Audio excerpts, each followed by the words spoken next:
That's what we're dealing with. Well, it's a very porous landscape there in Perry County. It's actually a karst landscape. It means it's caves, sinkholes, and then underground streams. So yes, it would rain there in Missouri, a lot of rain. But then those sinkholes, they go down. Anything that's on the landscape affects these guys down here. So a lot of farming around there, a lot of pesticides, herbicides, runoff from cattle. And one of the big things is they have runoff from blacktop. Anything that lands on the blacktop goes down in these caves. Well, that's all fine and dandy, but what happens when your well is tapped into the same stream these guys live in? Well, if these guys die and you're drinking the same water, that's probably not good, is it? So that's what they were having me do, is go ahead and take a look at this indicator species, trying to understand how they're doing in the population, as well as how they can go ahead and easily manage them or take a look at them and keep an eye on them for future generations. That way they always have that indicator species present on the landscape. Well, first off, I went ahead and looked at the pit tags. So basically putting itty bitty 8mm and 6mm tags into this guy. Well, it looks exactly the same, doesn't it? This is actually a banded sculpin. These guys are actually living on the surface in the streams, and these are the grotto sculpin down here.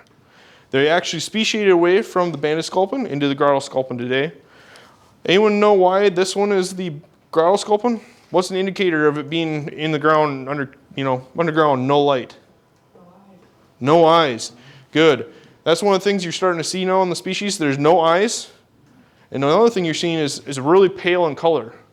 No need to look fancy like the crappie, do you, when you can't see? So that's another thing that they're doing too, is further speciating away from the banded sculpin and becoming their own species now. And another thing I did while I was down there is went and looked at the population ecology and the status of that grotto sculpin. Well, I can't just play with one species when I'm down there, can I? So I lived in a house, like most grad students do, with a bunch of other grad students. Turns out I got lucky enough that house was full of other grad students looking at fish, all like-minded. So that means, hey, Jake, you want to go to the river today? Hey, Jake, you want to go to the reservoir? Sure, throw me in a boat. I got to work on fish passage in the Mississippi River, looking at native and invasive species. Got to work on some paddlefish tagging and population dynamics in 3 large Missouri reservoirs. Truman, Table Rock, and Lake of the Ozarks, if you've heard of those. Also was able to work on eel population dynamics. Anyone know why they're similar to a salmon? This one's really cool, in my opinion, but I'm a fish nerd, so. These guys are actually catadromous, and then the salmon are anadromous. So salmon live in the ocean, swim back up the rivers and creeks to spawn, and then they die. Eels do the exact opposite. They go out to the sea, in the Sargasso Sea, spawn and die, but when they spawn, the little ones swim up the Mississippi River and its tributaries to live its life. So almost the exact opposite of a salmon. But also got to look at this guy right here. Anyone know about Asian carp? I bet that a lot of you have heard about them. Those are the jumpers, aren't they? Yeah, they're the jumpers. They're the bad ones. Those are a couple different invasive species now that are in the Mississippi River and its tributaries all the way up the Missouri River. And I'll show you some pictures of those here in a little bit. And then one more, laser ablation microchemical analysis of otoliths. And that's helping to determine fish passage. I just read a bunch of words and probably none of you have ever heard of it before. What does that mean? We'll start with otoliths. Anyone know what an otolith is? It's actually an ear bone. In fish, it's an ear bone, but guess what fish get to do? They're like a tree.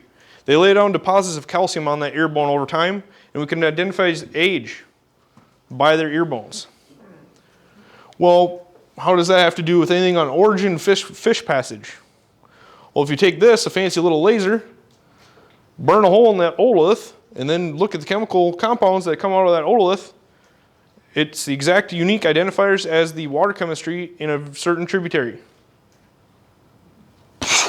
Right over my head when I first did it.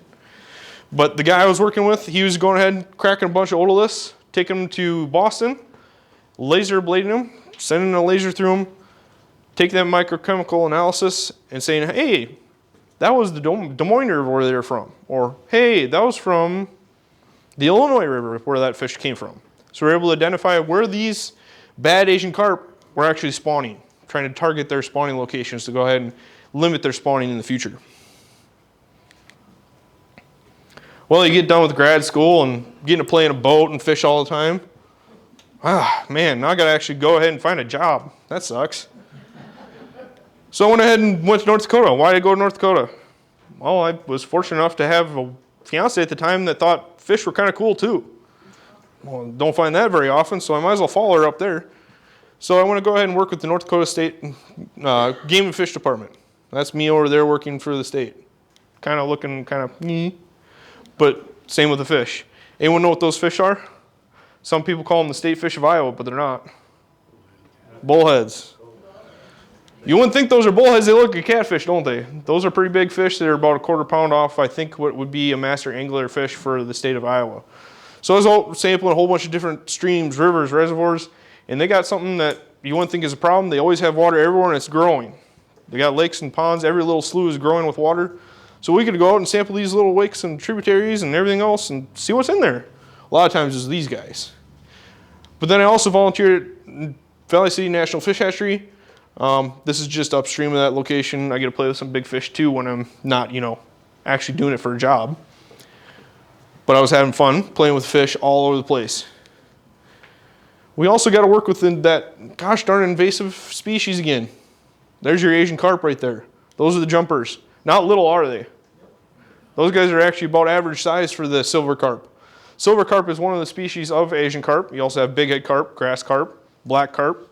They're all lumped into that Asian carp tag name of, oh, these are bad fish. But they all come from Asia. And then anyone have an idea what this guy is right here? He's an introduced species, so saugers are native. Got you there. It's a really tough one. This guy comes from Eurasia. He's got teeth in there. He's a toothy guy. He looks like a sauger. He looks like a walleye. But he was actually introduced by a couple game and fish kind of guys group. They're just like, oh, hey, we got this lake. We want something fun and unique. We're like, wait, these guys are aggressive. Why don't we bring these in? They brought in Xander from over there in Europe and in northern Asia.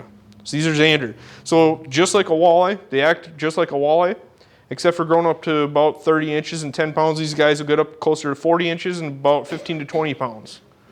That's a great idea, till all of a sudden introduced and invasive species are kind of not a good thing, so they kind of pushed that down and didn't want to talk about it anymore. Well, I was up there 25 years after the last successful stocking of those fish by that group, and we went ahead and sampled a little slough that was kind of attached to it. Nah, that species is kind of going away. We don't stock them anymore. We don't ever see them. What's going on with this guy? He's got these weird stripes. That doesn't look like a walleye. Sure enough, turns out we were able to find Xander in that little slough. So not only are they in the original lake where they were stocked, they're expanding into a little slough water. So, yes. What do you mean when you say aggressive? They're an aggressive species. They really like to go after. It's fun for fishermen because they really want to hit lures. They're more apt to going ahead and striking at prey. So walleyes, you got to finesse them a little bit, and these guys fight hard, and they act mean. If they act mean, they want to hit your lure. So they eat. Yep, they eat little fish. They get to be about 10 pounds heavier almost than on average compared to a walleye. They're going to eat and eat and eat. So, and when you have a native walleye, he's going to get eaten by that. He's not big enough. So they don't really like them anymore, but they're still there. Well, I got my seasonal job in. I've been working there with my wife, now turned wife. Got married. Well, maybe I need to get a permanent job. Why don't I go ahead and leave the tundra, go to the desert? Another good idea of mine, travel all over. I got to go down to Arizona, work at Willow Beach National Fish Hatchery. So instead of working on the fish management side, I got to go on the hatchery side and work on going ahead and reintroducing populations and bolstering populations of certain species. Well, what did I get to do down there? Well, I got to go work at Achihanu Native Fishery Facility, one of the sister stations, as well as Willow Beach location. And mainly working with tanks and raceways, we were able to go ahead and provide these guys. Kind of a little goofy looking fish right there, but these guys actually get quite big. This is a little bit before release. That's the razorback sucker. And that is an endemic species there to the Colorado River, only location they're found. And we were going ahead and reintroducing them as well as bolstering populations, both in Lake Mojave and Lake Havasu. We were also looking at the bony-tailed chub, reintroducing those. Those were extirpated a little bit below the Hoover Dam.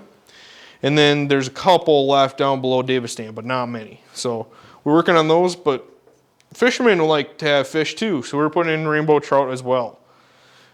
But how don't those affect these native species? They do.